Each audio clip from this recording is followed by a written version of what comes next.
Hello! Magandang hapon uli sa inyo lahat. So, i-discuss natin ito, no?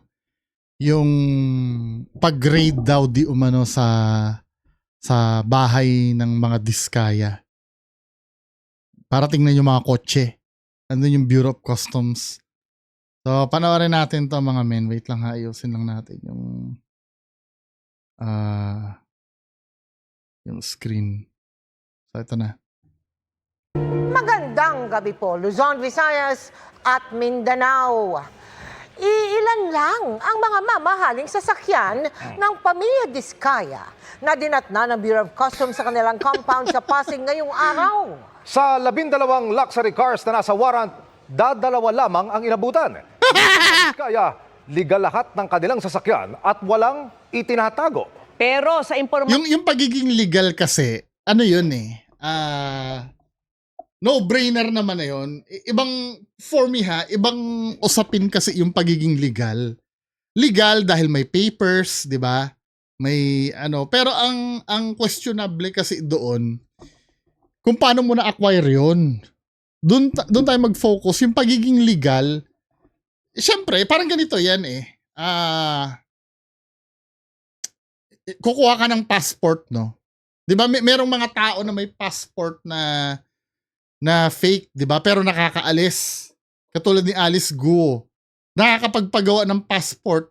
Yung pagiging legit ng passport totoo kasi galing talaga sa DFA yung passport. 'Di ba? May tinatawag kasing presumption of regularity.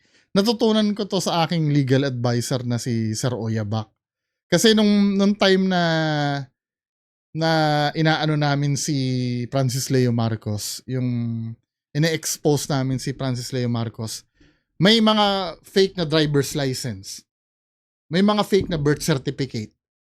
May mga fake na passport. Dalawa nga ang passport ni FLM eh. Ni Francis Leo Marcos eh. So meaning, pero nakakalabas siya ng Pilipinas as Francis Leo Marcos.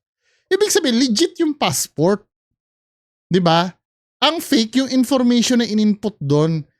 Tapos ang pinagmamalaki pa ng mga supporters ni FLM. Kung fake ang name na Francis Leo Marcos, bakit siya tinanggap ng COMELEC? May tinatawag kasing na presumption of regularity na yung mga isasubmit mong documents, ina-acknowledge as totoo yun until such time na ma-prove siyang peke. Kasi halimbawa nag-file siya ng ng certificate of candidacy. O ito yung pangalan ko. Ako po si Procorpio Magalpok, 'di ba? Peke 'yon. Ang tunay kong pangalan Benjamin Marcos eh.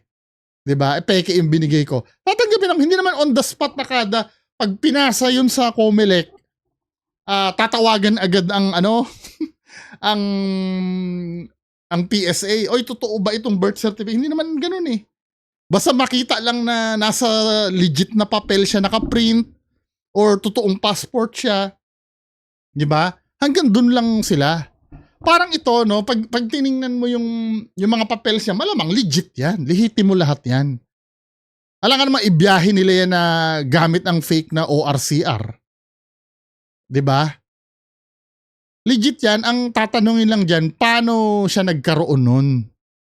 masyong nakuha ng isang senador, 80 ang mga sasakyan ng Grabe, pamilya no? at 40 dyan ang luxury car. Kalahati luxury car.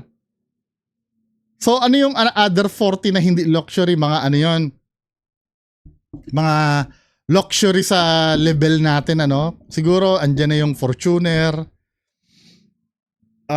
Ano pa ba ang luxury sa level natin? Fortune, Hilux, Everest. Kumbaga pag may ganun tayo, big time na tayo, di ba? Montero. Pero sa mga level nila, nila Ma'am Sara Diskaya, ano lang yun, di ba? Pucho-pucho lang yun, baka drivers, panglaspagan lang nila yun.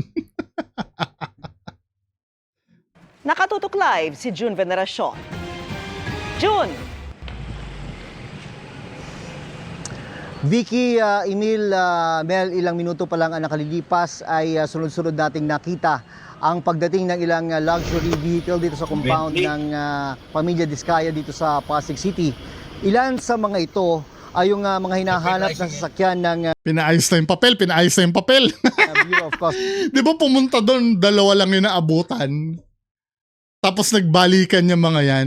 Lalo na yung Bentley na yan no? Magtataka ka dito, bigla nilang inilabas. Ilang luxury vehicle dito sa compound ng Pamilya Diskaya dito sa Pasig City. Ilan sa mga ito ay yung mga hinahanap na sasakyan ng Bureau Siguro ano yan, after nung Senate hearing, nung naging mainit ang usapan sa Senado yan, paayos mo na yung papel na yan, mabilis.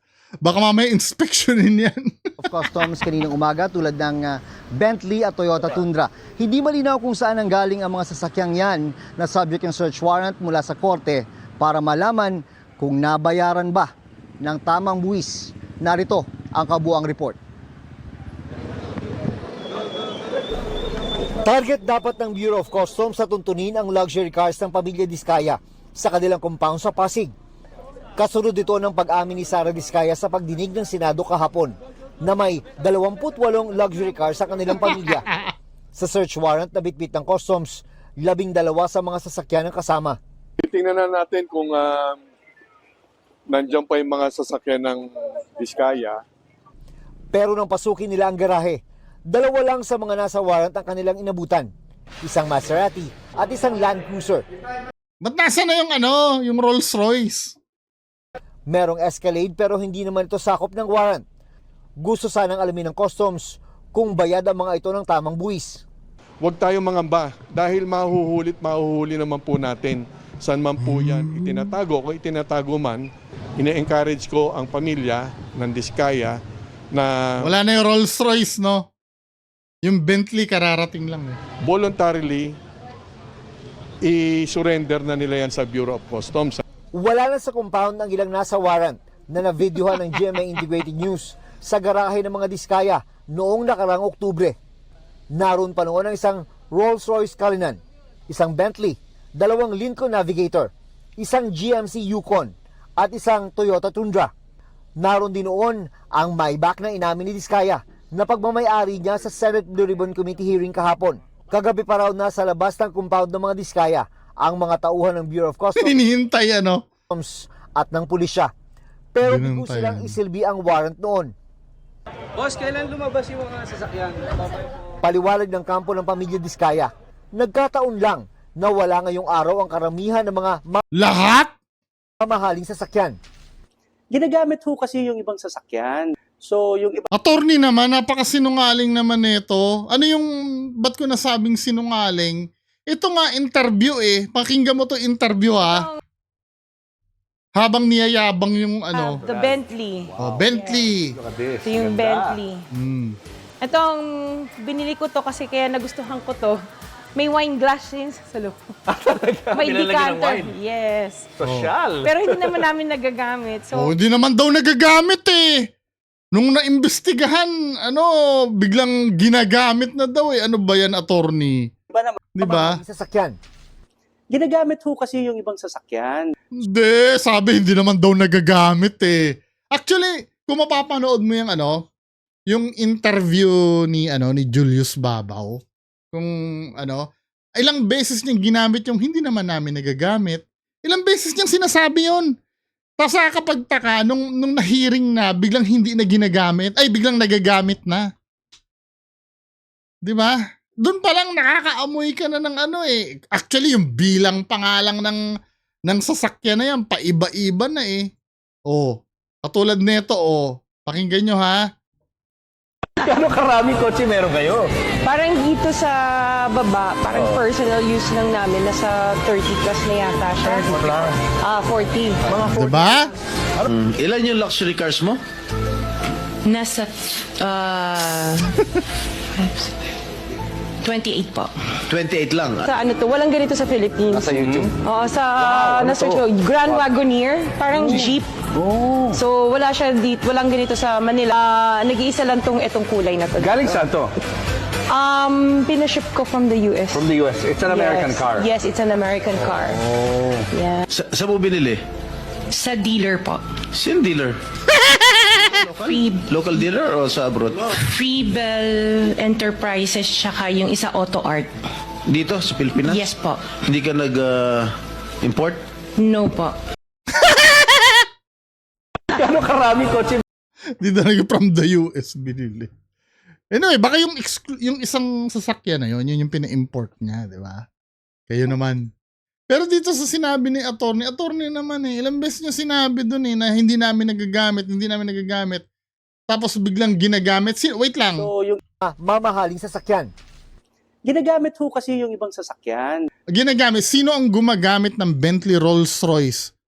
'Di ba? Ano 'yon? Lumabas sila, nahiwa-hiwalay sila ng sasakyan? Ilan ang anak ni Diskaya na parang nakita ko sa picture yata, mga 4 Correct me if I'm wrong 4 yata anak nila, 3 lalaki, 1 babae. Tingnan nga natin, may post ako noon na shinare sa FB. Ibig mo sabihin, tig-iisa pa silang luxury car na ginagamit. Huwag mo naman sabihin sa amin na yung mga luxury car na yun ay pinagamit sa tao niya. Mga Rolls Royce. Ipapagamit mo sa tao nyo. Ano ba? Diba? 80 nga daw yung registered na sasakyan Ba't hindi yung ibang sasakyan ipagamit? Talagang iniwas doon sa lugar. Ano ba yon? Yung picture nila para ito yung mga anak niya so sa 12 ang pag-usapan na lang natin yung 12 na na luxury car na nasa listahan ng customs, yung 12 ilan ang anak niya? 1, 2, 3, 3 lalaki, 1 babae. 'Di ba? Ito ay shinare ito ni Jake Abella 'Di ba? Baka sabihin niyo ako nag-share nito. Hindi ako naglabas niyan Si Jake Abella yung nag-share niyan. Shinare ko lang, 'di ba? O dito tayo sa mismong ni Jake Abella. Yan. Ilan ang anak niya? 3. 1, 2, 3, 4. 3 lalaki, 1 babae. Tapos siya pa. So, 4 sila. 4 na bata, 1 pang 5 siya. Kasama yung tatay, 6. Tama? So, 6 sila. 12 yung luxury cars na nawala or higit pa. 2 na lang daw ang natira 'Di ba? Ano yun? Silang tigdadalawa silang dala-dala umalis, ginagamit. Kasi ginagamit, hiwa-hiwalay pa sila. Abay, ang lupit pala nito. Yung isa Rolls Royce ang dala, yung isa ang dala Lincoln Navigator, yung isa Range Rover. Umalis na tigi-isa. Hindi, yung common sense lang ang gagamitin mo na itinago yun. 'Di ba? Attorney naman 'di ba?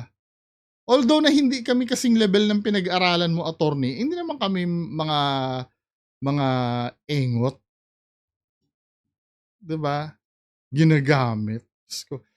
'Di ba? Sinabi na nga na hindi naman nila nagagamit. Hindi naman come on. So yung iba naman for maintenance, yung iba Sabay-sabay?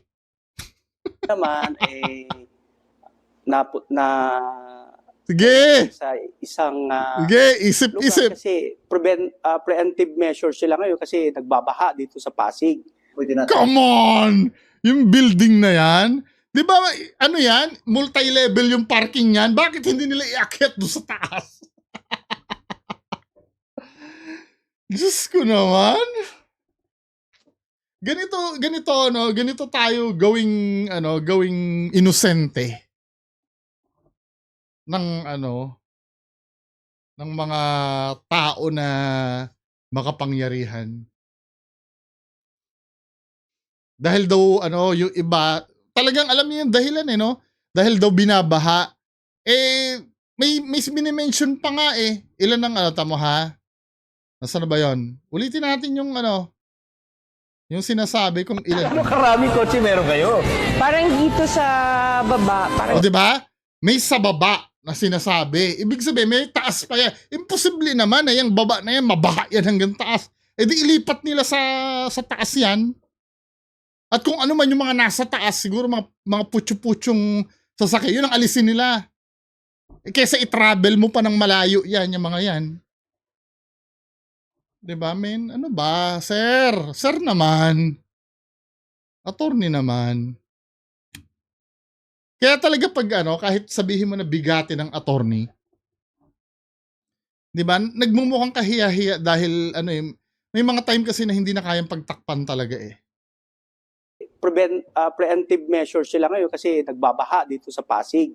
Pwede tinatago. Hindi po tinatago. Bakit naman po itatago? Illegal po yung mga yun. Yun na nga eh. Pero gate ng kampo ng mga Diskaya, legal na nabili ang mga sasakyan sa mga car dealers gaya ng Speed 7 Corporation, Auto Art Corporation. Yung pagiging legal nga, sa akin, wala namang doon, walang kaso doon. Pwede naman talaga maging legal. Ang pinag-uusapan, yung perang ginamit para makuha yun. Diba? At Freebell Import and Export Corporation.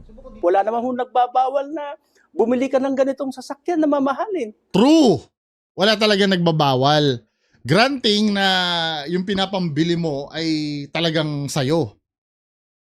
Diba? Kung walang pinagbaba, ba't inalis dyan? Hindi naman pala bawal. Diba? Dahil may maintenance, dahil ginamit. Sakto, gagamitin mo yung Rolls Royce. Bakit may party bang pupuntahan yon? Wala po. At ang sinasabi nyo, nabili yun sa pamamagitan ng marinis na pera. Ayos po. Yung mga allegation na hindi nasa illegal, hindi po totoo yun. Pinuntahan ng GMA News sa isang address ng Auto Art sa White Plains sa Quezon City. Pero sarado ito at walang mga signage. Sinusubukan pang makuha ng GMA News ang panig ng Freebell at Speed 7. Sa pagdinig ng Senado kahapon, sabi ni Senador Tito Soto, dati nang nasangkot ang Freebell sa umano'y smuggling ng mga Bugatti noong isang taon. Bugatti, mahal din yun, Sa customs, Ayan laki-laki niya dahil sa baha. bukod sa mga Diskaya, ay iniimbestigahan na rin kung meron din mga mamahaling sasakyan ang iba pang contractor at personalidad na nadadawit sa mga questionableng flood control. O kung dahil sa baha, bakit may mga natira pa dyan? Hindi, doon ka magtataka sa dahilan eh. Dahil daw sa baha. Kung dahil sa baha, lahat yan, inalis na dyan. Kasi babahain, di ba? May risk sa baha. Bakit yung mga lang ang inalis nyo? So walang kwenta, mga patapon ito. Ito mga kotse na to, kaya hindi inalis yan. Sayang naman. Project. Nagkataon lang, ito yung nauna natin makuwanan ng search warrant. At obviously, ito yung nasa social media, napaka-high profile. Hindi lang po Diskaya ang ating tinitingnan. Sa Senado naman, sabi ni Senador Jinggoy. Jinggoy Estrada, may impormasyon siya mula sa LTO na hindi lang 28, kundi 80 ang mga sasakyan ng mga Diskaya. 4 na puro dito ay luxury cars. Sa susunod na pagdinig ng Senado, ipapatawag na rin daw ang asawa ni Sara na si Pacifico Curly Diskaya. Nakakalulang yaman po ito. Ay, Diyos ko. Vicky, sabi ng Bureau of Customs ay nakipag-ugnayan na sila sa PNP Highway Patrol Group para ma-intercept yung ilan pa sa mga sasakyan ng pamilya Diskaya na subject ng search warrant kapag nakita nilang bumibiyahe sa kalsada. Samantala, isang opisyal ng Customs, Vicky, ang nakausap natin ngayon lang at ang sabi niya may iniasahan pa silang ilang luxury vehicle na babalik sa compound na ito ng pamilya Diskaya. Vicky. Maraming salamat sa iyo, June Veneracion. Tapos ano naman to? Bukod sa pagkakasino, kahit bawal, inamin na rin ng isang DPWH engineer ang paggamit naman ng peking ID at peking pangalan para makapagsugal sa kasino. Nakatutok si Sandra Aguinaldo. Bakit bawal ba sa public official yon? Madami akong kilalang public official na na nagkakasino Bawal pala sa kanila yon? Ngayon ko lang nalaman.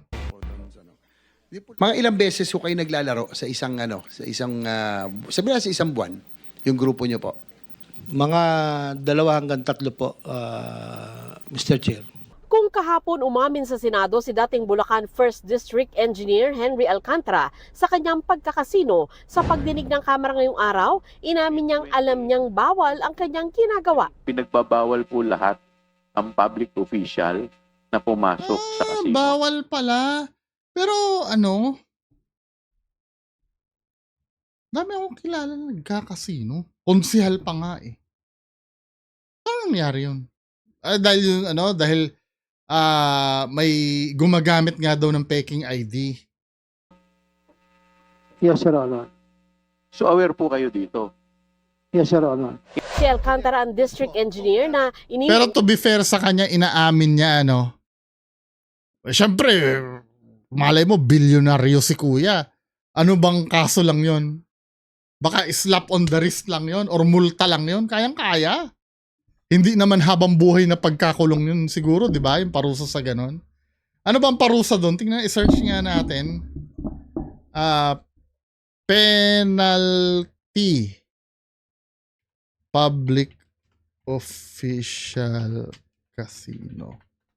Tingnan nga natin. Prison mayor lang eh. Prison mayor at fine of 6,000 pesos. Kayang-kaya. Kahit aminin. Diba? Fine 6,000 pesos. Diba? Government official. Kaya amin lang. Diba? Para wala na masyadong cheche-bureche. Aminin mo na lang. Diba? Dami naman pera eh. Kayang-kaya naman pala ang parusa nito eh. Diba? ugnay sa ilang maanumalyang flood control project sa Bulacan. Tanong kay Alcantara, paano niya nalusutan ang pagbabawal na ito? Paano po yun? Paano po kayo... Actually, mas maganda yung strategy na ganyan. Sabihin to. Dahil kampante ka na maliit lang naman ang parusa.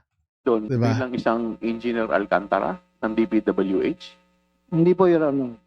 Paano po kayo na pumapasok? Ano po pagkakakilala sa inyo doon? May ID po silang binigay po sa akin na iba po yung name ko doon, Your Honor. Ibang name ang binigay sa inyo? So gumagamit kayo ng... Alias. Yes, Your Honor. Kahapon lumabas sa pagtatanong sa Senado na bukod kay Alcantara, kasama rin niya sa pagkakasino ang mga dati niyang kasamahan sa Bulacan First and... So meaning, sa casino may corruption din, ano? Wala rin. Diba? Na supposed to be sila nagmo-monitor niyan. Kawalang gana sa Pilipinas, no? District na si Engineer Bryce Walang kwenta! Engineer JP Mendoza. Binigay daw sa kanya eh. Meaning sa casino din ng... Ayon sa mapagkakatiwalaang source ng GMA Integrated News, kasama ni Alcantara sa pagkakasino ang dalawa. Ang alias daw ni Alcantara sa kasino ay Joseph Villegas, habang Marvin de Guzman si Hernandez at PJ Asuncion si Mendoza. Sa hiwalay na briefing sa Kamara ng Philippine Amusement and Gaming Corporation o PAGCOR, tinalakay din ang pagsusugal-an nila ng ilang government employee at mga halal na opisyal. Katunayan, umabot daw sa 180 million pesos ang mga panalo ng iba't ibang naglaro sa kasino na hindi ibinigay dahil nasa taong gobyerno sila. Oh, sino yun? Di ba? Isa pa kang wala, sinasabi nga, binibigyan daw ng ID eh. Nanalo ng 14 million pesos. Para makuha yan, alam niyo ang ginawa niya, nag-resign siya. Nanalo ng 14 million pesos yung konsel, nag-resign. Di ba? Para lang makuha yung... Pero hiningan muna nila ito ng certification mula sa DILG Secretary na talagang nagbitiw na. Halatang halata po that nag-resign siya doon, nanalo na siya. So, hiningi ko na ba sa kanya susunod kailangan certified by the DILG Secretary. Hindi na po. Pakita mo talaga kung sino yan. Mamaya kwentong barbero lang yan eh. Para sabihin nyo na mahigpit kayo eh. Umamin na nga yung isa, binibigyan nyo ng ID eh. Sa ilalim ng Administrative Code of 1987, hindi maaaring magsugal ang mga kawani ng gobyerno. Sa Memorandum Circular No. 6, Series of Milyones ang tinataya tapos ang multa 6,000. 2016 ng Office of the President, ipinagbawal din ng government officials and employees na pumasok sa mga kasino. Aminado ang PAGCOR na sa dami ng kawani ng gobyerno, mahirap ma-monitor lahat ang mga naglalaro sa kasino kaya raw nagpapatupad sila ng second screening sa mga nananalo. Para sa GMA Integrated Bullshit. Wala nang pag-asang Pilipinas, no? Anyway, yan lang pag-uusapan natin ngayong hapon. Magandang hapon sa inyo lahat. Bye-bye.